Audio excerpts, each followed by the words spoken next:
This episode of Locked On 76ers with Nick Nurse now in the fold as the lead man for the 76ers. Where does he rank in the division and also in the conference? He's always been one of the best. Where does he rank now as he is the head guy for the 76ers? We'll get into it next right here, Locked On 76ers. You are Locked On 76ers, your daily Philadelphia 76ers podcast. Part of the Locked On Podcast Network, your team every day.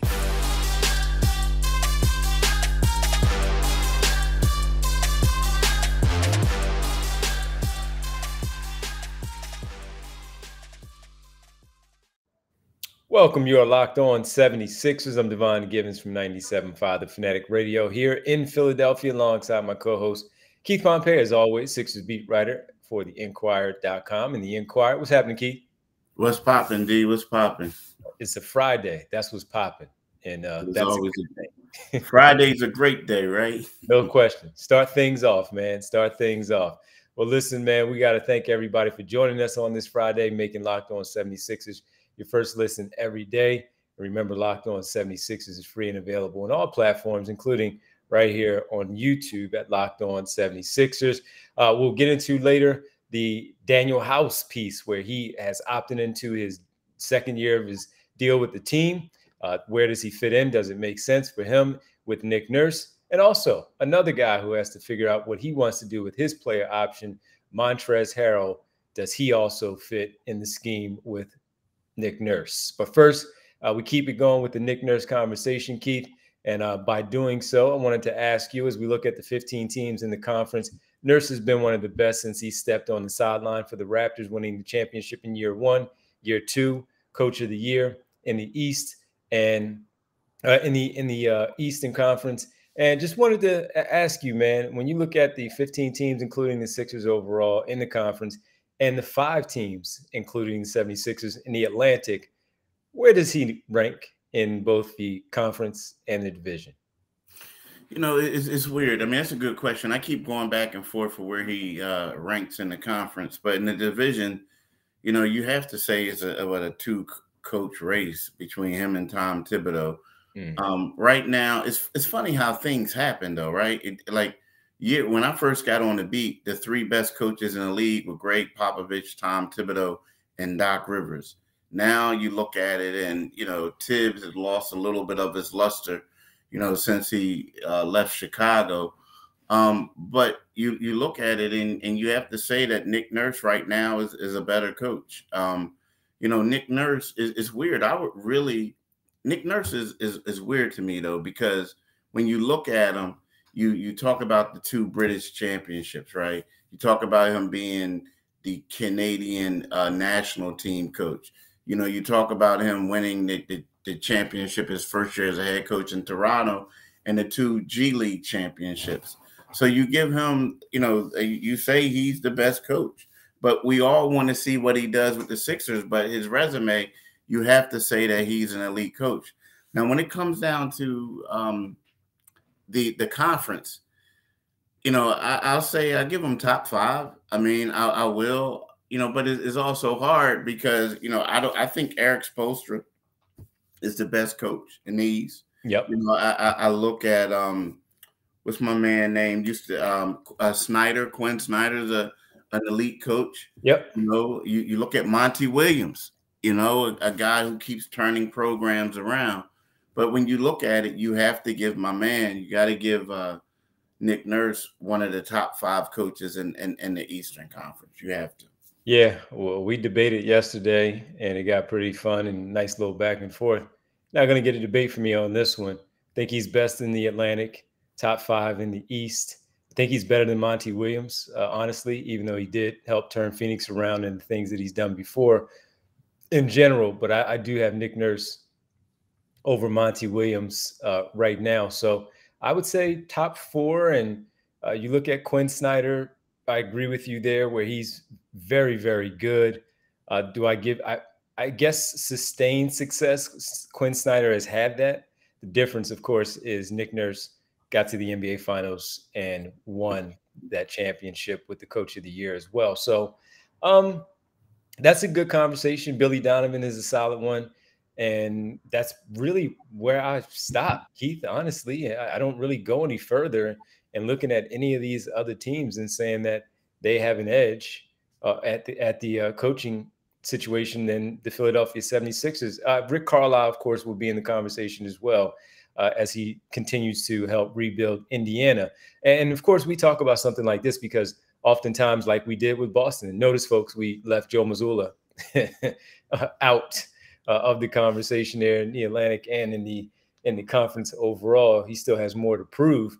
But when we look at games, certainly during the regular season, but most importantly, when you get into the playoffs, not only do we look at what they do personnel-wise on the floor, we also pay attention to what the coach does and if the Sixers have an edge or if the other team has the edge over the 76ers when it comes to the coaching staff and the head coach overall. In-game stuff, game planning, getting guys motivated, after timeout plays, things of that nature. All those things we typically look at as basketball fans, and of course the job that Keith and I do here. And that's why it's important to even look at this so early, knowing that, this is the big story to start off the off season for the 76ers. So Keith, no disagreement from me at all with where Nurse stands right now in the division and in the conference. I'm right there with you. Yeah, the only thing I will say is that when it comes down to him and Monty Williams, I know Monty has some big games and some people will they talk about how they lost and they got blown out. Yep. But I think the one thing that and I do think Nick's a great coach, but the one thing is I want to see, what Monty would be able to do with that killer type dog like Kawhi, because Kawhi in the playoff Kawhi, when healthy, is better than playoff Jimmy Butler. And there's only certain guys who have that gene. I think Kobe was one.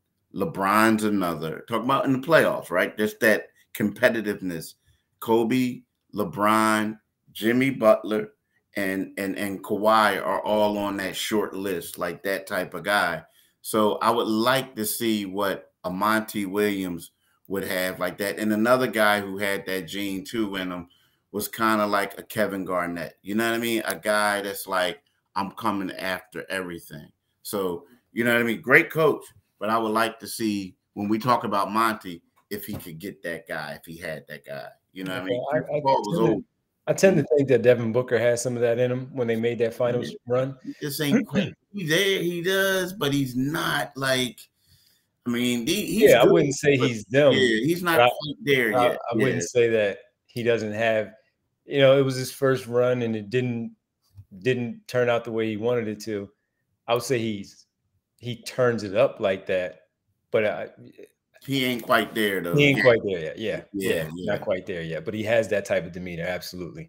Well, on the other side, one of the pieces that needs to fit with Nick Nurse's style of play, potentially, well, he picked up his option, and that is Danuel House Jr., a 2-year deal he signed last offseason to play for the 76ers, had a player option for year number 2. That was picked up on Friday. Where does he fit within Nick Nurse's offense? I like it. I like it on its face. We'll see where it goes in terms of our conversation next, right here, Locked On 76ers. Right now, I want to talk to you guys about FanDuel, right? FanDuel. Why do I want to talk about it? Because right now, new customers could get a no-sweat first bet up to $2,500. $500, right? That's $2,500 back on bonus bets if your bet doesn't win, right? I mean, it's what you're losing, y'all. There's no better place to base a bet than the NBA Finals with America's #1 sports book. Visit FanDuel.com/lockedon and get no sweat first bet up to $2,500. That's FanDuel.com/lockedon. FanDuel, official sports betting partner of the NBA. Welcome back, and thanks for making Locked On 76ers your first listen every day. Every dayers tomorrow on the show. We're not here, so we'll talk to you on Monday and get things going right here on Locked On 76ers. So we'll do that with you on Monday to kick off our week and get things started.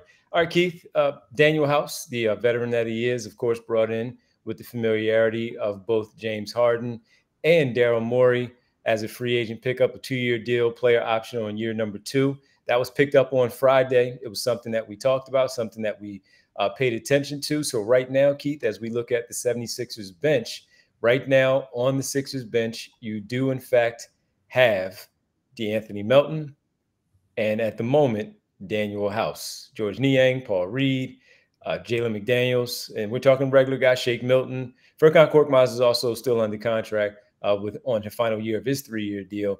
Those are the only 3 with Jaden Springer, also. And we can include the G League players, Lewis King and Mac McClung and all that. But for what we know of the rotational players, 4 including Jaden Springer, I figured he would pick it up. I feel like it's a decent player still to play for Nick Nurse with the length, the athleticism, his ability to defend, maybe some things that Nick Nurse would want to do with his defense. He has the body type as that, again, wing player with those attributes that may help out in Nick Nurse's defense. And on the offensive side a little bit, what do you look at when you see Danuel House picking up the option, and where does he fit with this team under Nick Nurse? I think it's one of those things where, you look at it and this is kind of like a clean slate for him.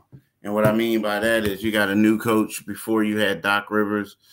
Doc I'm not saying he got in his doghouse, but I think Doc lost faith in him at certain times in the season. Then he would put him back in and then he would play well. And then if he had a bad performance or whatever, then he was back on the bench. If you're a player and you're trying to get paid and get money, that's not the situation you want to be in, right? But then when you get a new coach and then this person is going to have a clean slate and you can show what you can do and you're versatile, you're athletic. He struggled from shooting a 3 this year, but he's known for making 3s and he's known for, getting in front of people at times, making a stop. Now, he's not a lockdown defender, but he's known to, making stuff, creating havoc, so to speak. So I think right now, for what you have, and it makes sense for both parties. He can come here, make some money, get 4.5 after the season he had, averaging 4 points and being in and out of rotation. Some could argue you couldn't lose money in the free agent market. So I think for him, it was a smart decision. And I also think for the Sixers, it's kind of like, here's a guy that you don't want to leave. You need some bodies right now. No draft picks, none of that other thing. So just come out and play and have a good time. I agree. They need bodies, and he is one that's more a capable body, or even if you want to say more than a capable body, then you look at him and say, all right, it's a pretty good pickup. It makes sense for him to pick it up. And then to your point of if he hits the market, how does he know he's going to get $4 million again by hitting the market right now? While the free agent roster right now in terms of everybody in the NBA is not great, it's not a decent free agent class this year, he still may not get anything any better. And will he find a better situation, quite honestly, on a playoff team where he might get some minutes? So I'm in agreement with you. And I think this was a smart thing for him. And I wonder how much Nick Nurse will like him. And the other part too, Keith, when you talk about the struggle that he had from time to time, not just with the fact that Rivers will pull him out of the game, I also wonder how much of that had to play a part in him when James Harden, who he plays well with, was not on the floor because of that month that he was off. I think that was around that time too. He missed a decent amount of the games. So maybe that played a part in it also. So good pickup though, in terms of him staying in the spot, get things off to a good start in training camp. Maybe he'll find himself on the roster for the remainder of the season for the second consecutive year and making plays for the team. So good on him.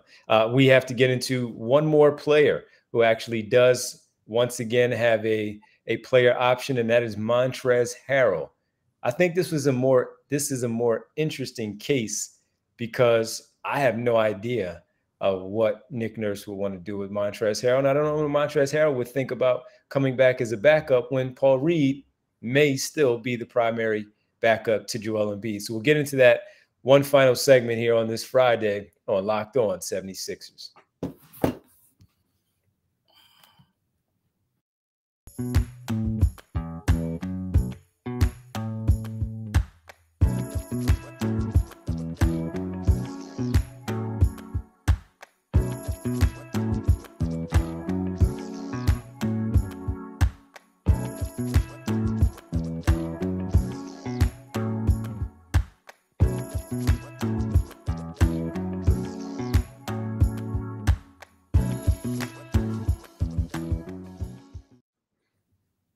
All right, welcome back. Final segment, Locked On 76ers. That's Keith Pompey. I'm Devon Givens. Keith, once again, Montrezl Harrell did not play a lot, as you talked about getting out of the rotation for Doc Rivers' team. Montrezl Harrell did not play a lot last season for the Philadelphia 76ers. Eventually, Paul Reed took over that backup spot, and he never gave it up. But Montrezl Harrell, you could see, at least it appeared that he was frustrated being on that bench and not getting the run that he felt like he was deserving of. And he signed a 2-year deal worth $5.2 million. And the second year of the deal is right there around 2.7, I believe, off the top of my head. Let me just check. 2.7 on the player option for the upcoming 23-24 season. So if you are Montrezl Harrell first, Keith, let me ask you as the player, do you opt in or do you go out on the market knowing that you have this stuff from the off the court issues not holding you back from the beginning of the free agent period? You know, I think if I'm Montrezl Harrell, I got to have a long talk with Nick Nurse. I mean, I also would try to put out some feelers too to see what, you know, what's out there for him. If I have a long talk, because, you know, Montrezl is fun. Montrezl situation is funny to me, because Doc Rivers knew exactly what he was getting in Montrezl because he coached him before. You know, Montrezl is a guy, he leads the league. Well, he's one of the best guys in drawing charges, but he's not a rim protector, but he's an assassin. He comes in and he gets buckets and he plays with energy. The crowd loves him, this and that. And he comes here, they knew exactly what they were getting. And then all of a sudden it's like, he ain't in the rotation because of the weaknesses that they knew that he had. You knew what you were getting. So for a guy like Montrezl, where we're talking about he's essentially making the minimum, or he is making the minimum, you know, you got to figure out right now, he can still play in this league, but it's a matter of him going somewhere where he's going to be able to extend his career. Like, if you stay here and you're not going to get any burn and they're not going to utilize you, you might be better off going somewhere else where you're going to play. So I think with Montrezl, like, yeah, I would bring him back. But I think for Montrezl, it's just a matter of how are they going to use you? Because I'm pretty sure you were under the impression they were going to use you beforehand, and they didn't. So Doc isn't here anymore. You talk to Nick Nurse and see. Because I think that what he does well, and he can give them buckets. You know what I mean? He can give them buckets. It's just his defense isn't there, but I think that he can be a quality situational player for me. You know, he thinks that he's better than Paul Reed. I'm sure he does. Supposed to, though. Like Paul Reed's supposed to think he's better than him. Correct. So with that, you know, he has to factor that piece in of where he might fall into Nick Nurse's depth chart when it comes to Paul Reed, if in fact he comes back as that player that's the restricted free agent. So if I was him, of course, as you said, I would have a long talk with Nick Nurse and have my agent put some feelers out there. And again, not having that legal issue hanging over his head at the start of free agency would probably help. So if I'm him, honestly, Keith, I would look to move on and just get a fresh start. Again, he latched on with a good team. in the Sixers late, and he was pretty lucky to do so because of those things that we talked about. But now coming off of a tough season and saying, hey, I just need to get back into the rhythm, get back into the flow. This is where I need to step out and see if I can find a better situation. Now, if it's on the other side of picking that, it's for those same very reasons. Didn't play a lot, didn't have a lot of film for anybody to look at out there on the open market. And I might not get what I want. I might get the minimum, like you just said, that 2.7. But maybe, maybe not. Maybe it's just a 1-year deal, and that's where they go from there. So it's a tough one for Montrezl Harrell. And if I was Nick Nurse, looking at some of the people that he had backup wise, when you look at Chris Boucher, he was a flat out scorer. So that was different. But Kim Birch, defensive type of player, even after having Marcus Gasol and going with this year, bringing back Jakob Poeltl as a backup big man on that roster.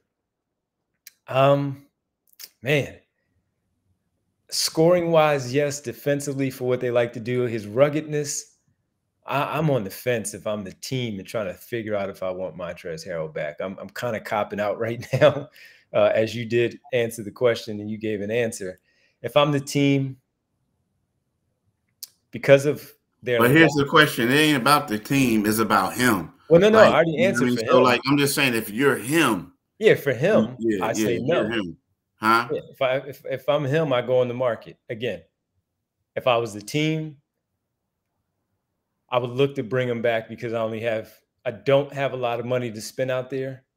I don't know how I would get maybe another big man, and I would keep him for that reason. I got you. Yeah. I got you. The thing that I'll say, though, is kind of sort of like, now, if, again, it's somewhere where you're familiar at, right? And then also, if Doc Rivers was here, no, I ain't coming back. Like, I'm not, because, y'all told me y'all were going to play me, and then I didn't play, right? Regardless of what it is, I'm not coming back.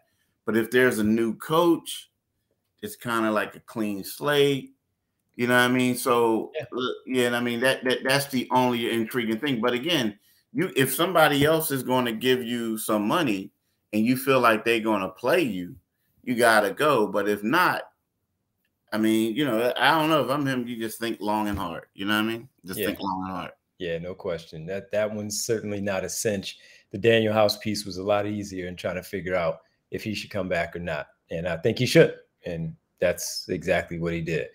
All right, man. Well, listen, final one of the week for us, always a fun one. And we had a lot of things to talk about, certainly with the Nick Nurse piece of things. We thank everybody for making Locked On 76ers your first listen every day throughout the season and continuing in the summer. Everydayers, we won't talk to you tomorrow. We'll catch up with you on Monday. Keith, do you mind letting the good folks know where they can find us as we head into the weekend? Well, like my man D said, wherever you can get your podcast for Locked On NBA, you can get this podcast, and it's free and available.